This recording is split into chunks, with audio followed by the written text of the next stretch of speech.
Hello बच्चों, मैं हूँ आपकी हिंदी टीचर और मेरे क्लास में आप सभी बच्चों का हार्दिक स्वागत है। आज मैं आप लोगों के समक्ष मुंशी प्रेमचंद जी द्वारा लिखित महाजनी सभ्यता निबंध के प्रश्न उत्तर चर्चा को लेकर उपस्थित हूँ। आज मैं जिन प्रश्नों की चर्चा कर रही हूँ और उसके उत्तर को बता रही हूँ, ये सारे प्रश्न MCQ और SAQ टाइप हैं। प्रश्न के उत्तर को लिखने से पहले आपको पूरे निबंध को अच्छी तरह से पढ़ लेना चाहिए। इसके साथ ही साथ मैं आप लोगों को यह बताना चाहती हूँ कि इन सारे प्रश्नों के उत्तर को पढ़कर समझकर आप स्वयं से ही विस्तृत उत्तर वाले प्रश्न के जवाब लिख पाएंगे। तो प्रश्नों के उत्तर को खूब अच्छी तरह से समझें, पूरे निबंध को अच्छी तरह से पढ़ें और इसके बाद ही उत्तर को याद करें। यह निबंध पश्चिम बंगाल बोर्ड के क्लास 11 में पढ़ाई जाती है। इसके साथ ही साथ यह निबंध अन्य किसी बोर्ड में या किसी कॉलेज में भी अगर पढ़ाई जाती है तो वे सारे बच्चे इस प्रश्न उत्तर चर्चा का लाभ उठा सकते हैं, क्योंकि ये सारे प्रश्न आपके पाठ से संबंधित हैं। तो पूरे पाठ को समझने के लिए भी इन सारे प्रश्नों के उत्तर को अगर आप समझ लेते हैं तो यह आपके लिए काफ़ी उपयोगी होगा, क्योंकि इन सारे प्रश्नों के उत्तर को समझकर आप पाठ को और भी ज़्यादा अच्छी तरह से समझ पाएंगे।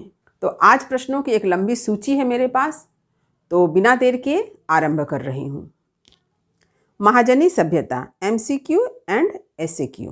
पहला, महाजनी सभ्यता नामक निबंध उर्दू में किस शीर्षक के नाम से लिखा गया था?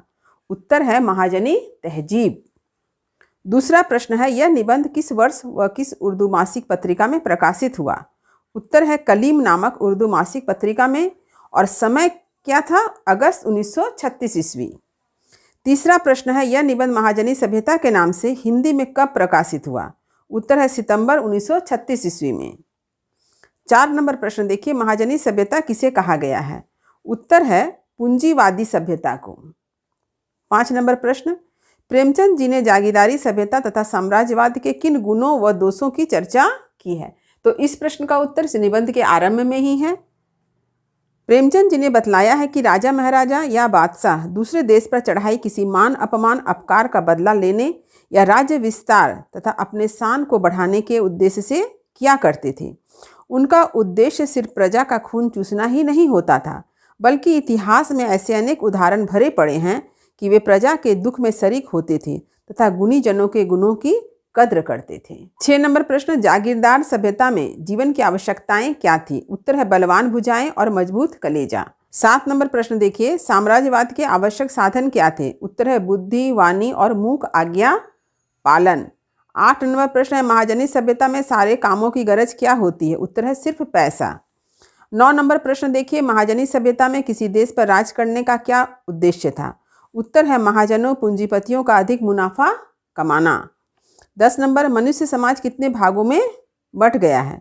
उत्तर है मनुष्य समाज 2 भागों में बंट गया है। पहला भाग है मरने और खपने वालों का, दूसरा भाग है उन लोगों का जो अपनी ताकत तथा प्रभाव के कारण पहले बड़े भाग पर अपना शासन चला रहे हैं। यहाँ पर 2 भाग क्या क्या हैं? पहला है शोषित वर्ग और दूसरा शोषक वर्ग। शोषित वर्ग मरने खपने वालों का वर्ग है और शोषक वर्ग है जो मरने खपने वालों पर अत्याचार करते हैं, उनका खून चूसते हैं, अपने ताकत का प्रभाव जमाते हैं। 11 नंबर प्रश्न है, शासक वर्ग के विचार और सिद्धांत शासित वर्ग के भीतर समाने के क्या परिणाम हुए? उत्तर है परिणाम यह है कि हर आदमी अपने को शिकारी समझता है और उसका शिकार है समाज। 12 नंबर देखिए, समाज से बिल्कुल अलग कौन है? उत्तर है पूंजीपति समाज से बिल्कुल अलग है। समाज के साथ उसका सिर्फ इतना ही संबंध है कि वह समाज के लोगों को उल्लू बनाकर उससे लाभ उठा ले।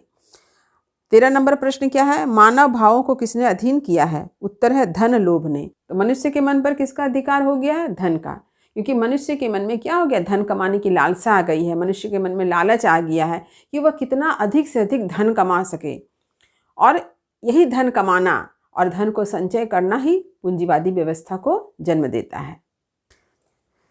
अगला प्रश्न देखिए, पहले समय का सर्वोत्तम उपयोग क्या था? उत्तर है विद्या कला का अर्जन या दीन दुखियों की सहायता।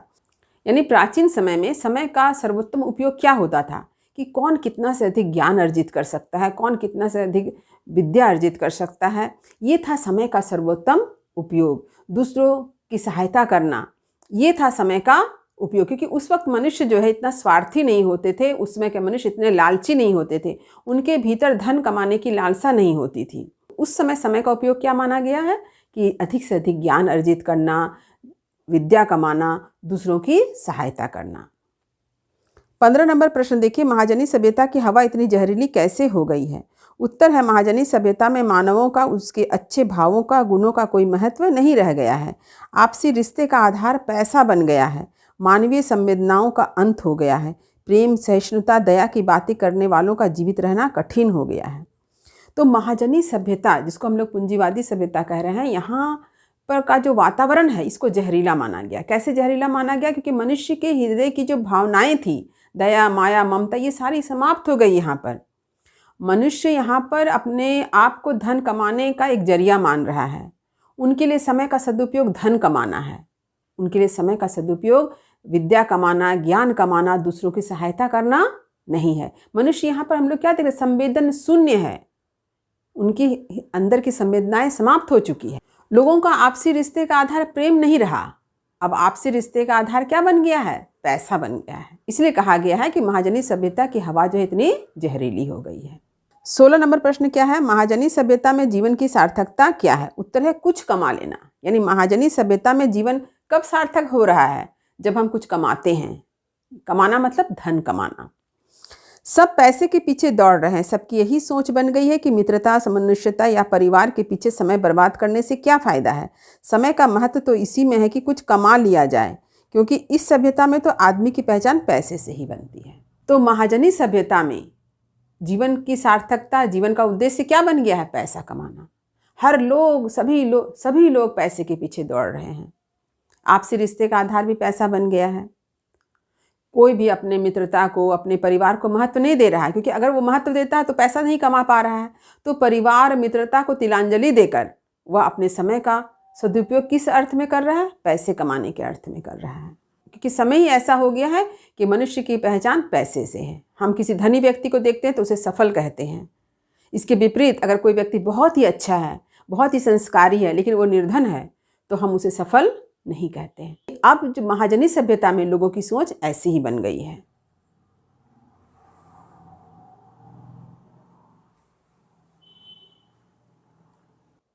सत्रह नंबर प्रश्न देखिए, समाज में कैसे आदमी की पूछ है, इसका कारण क्या है? उत्तर है, आज का आम आदमी देख रहा है कि समाज में केवल दौलत वालों की ही पूछ है। कोई भले ही अपने पेशे में उस्ताद हो, परंतु यदि उसके पास धन नहीं है तो उसका कोई सम्मान नहीं है। यही कारण है कि आज का आदमी सिर्फ धन कमाने में लग गया है। क्योंकि आज के समय में इस महाजनी सभ्यता में क्या देखते हैं? यदि कोई व्यक्ति अपने गुणों में काफ़ी पारंगत है, उसके पास काफ़ी गुण है, लेकिन वो निर्धन है, धनवान नहीं है, समाज में उसका कोई सम्मान नहीं होता है। सम्मान उसी का होता है जिसके पास पैसा है, भले वो गुणहीन ही क्यों ना हो। तो हर आदमी इसलिए क्या कर रहा है? धन कमाने के पीछे दौड़ रहा है। अगला प्रश्न देखिए, महाजनी सभ्यता का दूसरा सिद्धांत क्या है? उत्तर है, बिजनेस इज बिजनेस, यानी व्यवसाय व्यवसाय है। 19 नंबर प्रश्न देखिए, रक्त पिपासु सिद्धांत किसे कहा गया है? उत्तर है, बिजनेस इज बिजनेस को रक्त पिपासु सिद्धांत कहा गया है। क्योंकि यहाँ पर हम लोग क्या देखते हैं, ये बिजनेस इज बिजनेस कह के लोग मित्रता को तिलांजलि दे रहे हैं, पिता पुत्र के रिश्तों को समाप्त कर दे रहे हैं। 19 नंबर प्रश्न देखिए, बिजनेस इज बिजनेस की व्याख्या करें। उत्तर है, बिजनेस या व्यवसाय में दया, माया, ममता, सहानुभूति, प्रेम या भावुकता के लिए कोई गुंजाइश नहीं है। पैसे की खातिर पति पत्नी, बाप बेटे, गुरु शिष्य तक में व्यावसायिक संबंध रह गया है। सब एक दूसरे का खून चूसने को तैयार हैं। धन के लिए कोई कुछ न कुछ छोड़ने को तैयार है। यहाँ कुछ न कुछ छोड़ना, क्या छोड़ रहे हैं? किसी ने ईमान छोड़ा तो किसी ने सम्मान, किसी ने ज्ञान छोड़ा तो किसी ने विज्ञान। यानी लोगों में त्याग की भावना नहीं है, लेकिन अगर वो त्याग करते हैं तो किसका त्याग करते हैं? ईमान का त्याग करते हैं, सम्मान का त्याग करते हैं, ज्ञान का त्याग करते हैं। अगला प्रश्न देखिए, महाजनी सभ्यता की आत्मा किसे कहा गया? उत्तर है, व्यक्तिवाद को। 21 नंबर प्रश्न देखिए, महाजनी सभ्यता की आत्मा व्यक्तिवाद है, कैसे? उत्तर क्या है? कारण यह है कि इस सभ्यता में व्यक्ति अपने आप में सिमट गया है। वह केवल अपने स्वार्थ व हित की बात सोचता है और उसी के अनुरूप कार्य करता है।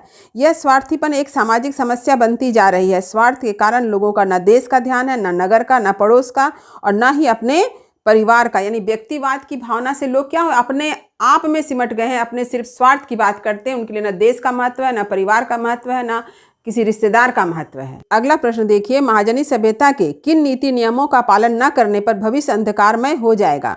उत्तर है, यदि आम मनुष्य जमाने के साथ न चले तो गुजारा नहीं हो सकता है। हर एक की आवश्यकता उसकी गर्दन पर सवार है, जैसे मान प्रतिष्ठा, भविष्य की चिंता, परिवार को चलाने की चिंता तथा अपने को समृद्ध दिखाने की चिंता इत्यादि। इन सारी आवश्यकताओं की पूर्ति वह तभी कर सकता है जब वह भी इस महाजनी सभ्यता के नीति नियमों का पालन करे, अन्यथा भविष्य अंधकारमय हो जाएगा। अगला प्रश्न देखिए, 23 नंबर क्या है? नई सभ्यता किसे कहा गया है? उत्तर है, नई सभ्यता मार्क्सवादी विचारधारा से प्रभावित समाजवादी सभ्यता को कहा गया है। 24 नंबर प्रश्न देखिए, सारी दुनिया के महाजन नई सभ्यता को क्यों कोस रहे हैं? उत्तर है, नई समाजवादी सभ्यता पूंजीवादी सभ्यता की मनमानी नहीं चलने देगी, वह उसका गला घोंट देगी। इस सत्य को पूंजीपति जान रहे हैं, इसलिए नई सभ्यता को बुरा बताया जा रहा है और नई सभ्यता आम आदमी के लिए कल्याणकारी नहीं है, यह बताकर लोगों को गुमराह किया जा रहा है। अगला प्रश्न देखिए, नई सभ्यता पर नए नए लांछन क्यों लगाए जा रहे हैं? उत्तर है, कार्ल मार्क्स ने सबसे पहले समझाया कि पूंजीवाद मनुष्य को वस्तुओं का गुलाम बना देता है। नगद पैसे की प्रवृत्ति सारे मानवीय संबंधों को बिगाड़ देती है।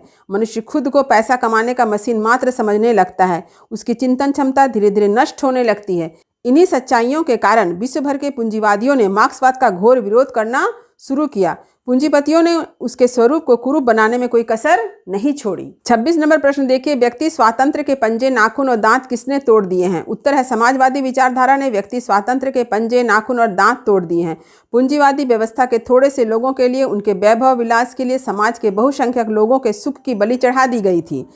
परंतु समाजवादी विचारधारा ने लोगों को सच्चाई से अवगत कराया तथा इस विचारधारा के तहत पूंजीवादियों के शोषण पर लगाम ताना। इस प्रकार पूंजीपतियों के जो पंजे, नाखून व दांत श्रमिक वर्ग का शिकार कर रहे थे, उन्हें नाकाम कर दिया गया। 27 नंबर प्रश्न देखिए, समाज में व्याप्त बुराइयों का क्या कारण है? उत्तर है, समाज में जहाँ धन की कमी बेसी के आधार पर असमानता है, वहाँ ईर्ष्या, द्वेष, जोर जबरदस्ती, बेईमानी, झूठे मिथ्या अभियोग, आरोप, वेश्यावृत्ति, व्यभिचार और सारी दुनिया की बुराइयां अनिवार्य रूप से मौजूद रहती है। 28 नंबर प्रश्न देखिए, वे सारी बुराइयां तो दौलत की देन है, कैसे? उत्तर है, कहा भी गया है, अर्थ ही सारे अनर्थों की जड़ है। धन ही तमाम बुराइयों को जन्म देती है। बुराइयों को मिटाने का एकमात्र उपाय यही है कि धन को देवता मानना बंद कर दे, पैसे की पूजा की परंपरा को खत्म कर दे। यानी कहा जाता है कि धन जब आता है तो अपने साथ बुराइयों को भी लेकर आता है। जैसे कि कहा जाता है कि जब मनुष्य पर विपत्ति आती है, दुख आते हैं, तो मनुष्य के अंदर बहुत सारे अच्छे गुणों का जन्म होता है।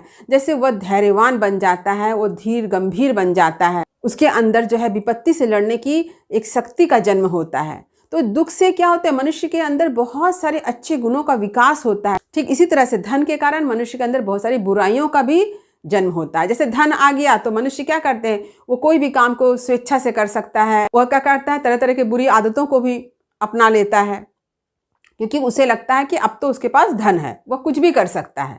और धन के कारण मनुष्य के अंदर अहंकार भी आ जाता है।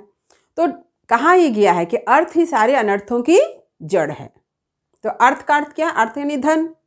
30 नंबर प्रश्न देखिए, गहनों से लदकर कोई स्त्री सुंदर न बनकर घृणा की पात्र क्यों बन जाती है? उत्तर है, प्रेमचंद जी ने यह कहना चाहा है कि आभूषण सुंदरता को बढ़ाता है, कुरूप को सुंदर नहीं बनाता है। किसी भी स्त्री का असली सौंदर्य तो उसका रूपशील है। केवल गहनों से लदकर कोई स्त्री सुंदर नहीं बन सकती है। एक तरह से गहनों से लदने का अभिप्राय लोगों के शोषण से धनोपार्जन करने का है। जहाँ समाजवादी व्यवस्था है, वहाँ ऐसी स्त्रियाँ घृणा का ही पात्र बनती है। कहा जाता है कि आभूषण या गहना ये क्या करती है, किसी की सुंदरता को बढ़ाने का कार्य करती है, किसी कुरूप को रूपवान नहीं बनाती है, यह कहा जा रहा है।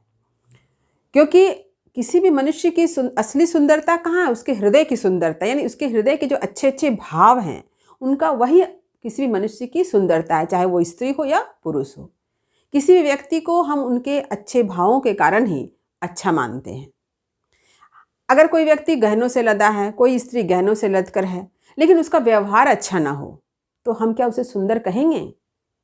हम ऐसा नहीं कह सकते हैं। इसके विपरीत अगर कोई व्यक्ति, कोई स्त्री अगर गहनों से लदकर नहीं है, उसके पास किसी प्रकार का आभूषण ना हो, लेकिन अगर उसका व्यवहार अच्छा है, तो हम उसे ही अच्छा कहेंगे। तो यानी मनुष्य की पहचान उसके व्यवहार से होती है। मनुष्य की सुंदरता उसके व्यवहार की सुंदरता है, उसके अंतःकरण की सुंदरता है। 31 नंबर प्रश्न देखिए, विद्या और कला का सर्वश्रेष्ठ उपयोग क्या है? उत्तर है मानव की सेवा ही ईश्वर की सच्ची सेवा है। यही कारण है कि यदि समाज का कोई वर्ग विद्या तथा कला रूपी धन से संपन्न है तो उसका सबसे अच्छा उपयोग यही है कि उसका उपयोग समाज की सेवा में किया जाए। अगला प्रश्न देखिए, सारी दुनिया में किसकी सौरभ यानी खुशबू बस गई है? उत्तर है ईसाई धर्म की सौरभ या खुशबू। 33 नंबर प्रश्न देखिए, ईसाई धर्म का जन्म कहाँ हुआ था? उत्तर है यरूशलेम, यानी यरूशलेम में किसका जन्म हुआ था? ईसा मसीह का। अगला प्रश्न देखिए, बौद्ध धर्म के संस्थापक प्रवर्तक कौन थे? उत्तर है गौतम बुद्ध। 35 नंबर प्रश्न देखिए, बुद्ध ने ज्ञान प्राप्ति के बाद अपना पहला उपदेश कहाँ दिया था? उत्तर है सारनाथ में। तो आप लोगों ने जयशंकर प्रसाद की कविता अरि वरुणा की शांत कछार को पढ़ा ही है, और इस कविता से संबंधित वीडियो जो है मेरे चैनल पर अपलोड हो चुका है। तो आप इस कविता को एक बार पढ़ें ताकि आपको महात्मा बुद्ध के बारे में भी बहुत सारी जानकारी वहाँ पर मिल जाएगी। 36 नंबर प्रश्न देखिए, आधी दुनिया ने उसे गुरु दक्षिणा दी, उसे मतलब महात्मा बुद्ध, इसका क्या तात्पर्य है? उत्तर है गौतम बुद्ध ने ज्ञान प्राप्ति के बाद बिहार के सारनाथ में पहला उपदेश दिया। 5 व्यक्ति बुद्ध के पहले शिष्य बने, उन्होंने बुद्ध के उपदेश को ग्रहण किया। बुद्ध के शिष्यों की संख्या लगातार बढ़ती गई। बाद में उनके शिष्यों ने देश विदेश में बुद्ध के दिव्य संदेश को प्रसारित किया। बौद्ध धर्म आधी से अधिक दुनिया में फैला तथा उन्हें अपने धर्म गुरु के रूप में स्वीकार किया। 37 और अंतिम नंबर प्रश्न देखिए, मानव समाज अखिल विश्व में एक ही है, कारण बतलाएं या स्पष्ट करें? उत्तर है संपूर्ण विश्व भले ही कई देशों में बटा हुआ है तथा कई बातों में उनसे अंतर भी दिखाई पड़ता है, पर सबका मूल रूप एक ही है। संसार का कोई भी धर्म हो वह आपस में बैर विरोध रखना या लड़ना झगड़ना नहीं सिखलाता है। वह तो सत्य को पहचान कर प्रेम, भाईचारे तथा मानवता की शिक्षा देता है। जब किसी राष्ट्र पर प्राकृतिक आपदा आती है तो मानव समाज दुखी होता है, दुख बांटने का प्रयास करता है। ऐसे समय में धर्म, जाति या देश की भावना का कोई महत्व नहीं रह जाता है। तो इस दृष्टि से मानव समाज क्या है? एक ही है। यहाँ पर मुझे कवि हरिवंश राय बच्चन जी की एक कविता मुझे याद आ रही है, भूल गया है क्यों इंसान। तो भूल गया है क्यों इंसान कविता में हरिवंश राय बच्चन जी लिखते हैं, देश अलग है देश अलग हो, वेश अलग है वेश अलग हो, मानव का मानव से लेकिन अलग न अंतर प्राण, भूल गया है क्यों इंसान। तो इस कविता में यही अर्थ छिपा हुआ है कि देश भले ही अलग हो, वेशभूषा भले ही अलग हो, लेकिन सभी मनुष्य का अंतर प्राण जो है वह एक ही है। इसीलिए विभिन्न देश में रहने वाले लोग जो हैं वो मूलतः किसी न किसी रूप में एक दूसरे से जुड़े हुए हैं, उनकी भावनाएं एक दूसरे से जुड़ी हुई है। इसीलिए कहीं पर कोई प्राकृतिक आपदा आती है तो समस्त मानव जाति जो है, समस्त मानव समाज वहाँ पर सहायता के लिए पहुँचता है। तो उम्मीद करती हूँ कि आज मैंने जिन प्रश्नों के उत्तर की चर्चा की है यह आपको अच्छी तरह से समझ में आ गई होगी। वीडियो को लाइक करें, सभी पढ़ने वाले विद्यार्थियों में शेयर जरूर करें। यदि कुछ समझने में दिक्कत हुई हो तो कमेंट भी अवश्य करें ताकि मैं आपके प्रश्न का जवाब दे सकूं।